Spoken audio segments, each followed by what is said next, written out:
My name is James Gorman. I'm a first-year student from Nova Scotia who's living in Hunton. I am running in a very tight race for Associate Councillor.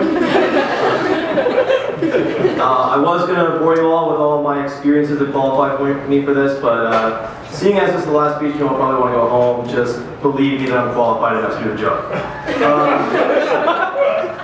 As for what I would do on council, I think that I am a reasonable and pragmatic person. I think those are two things that would be very valuable in council.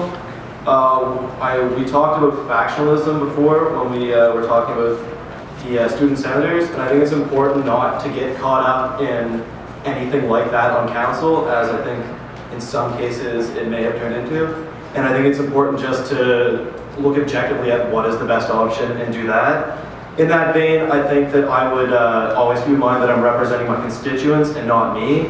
And council's not a job or not a platform for me to listen to the sound of my own voice and make myself look really smart and important. It's more important to make sure I'm doing what's best for my constituents and also the student body as a whole.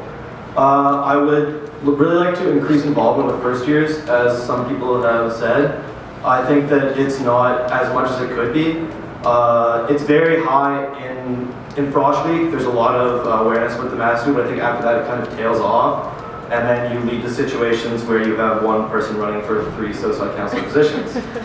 I'm not naive enough to think that this is the Master's fault entirely, or even the majority, because I think the reality is a lot of people don't care about this sort of thing and won't, no matter how much effort is putting into promoting it, but I would do the utmost to try to promote involvement and awareness with things to do with the Master.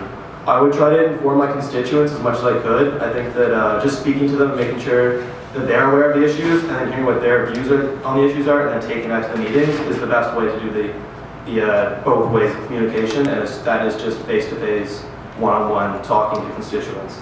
In terms of Southside issues, I guess, since this is really the only position that encompasses the whole Southside, I think it's important for a Southside councillor to kind of work with all the houses and make sure that there's a sense of community on the Southside, and it's not just a bunch of isolated houses that all are far away from you all. I'll just finish off by saying it can be very tough sometimes to trek through a blizzard to get your chicken, burgers, and tater tots, but I am still proud to be from the South Side, and I hope that you will all vote yes.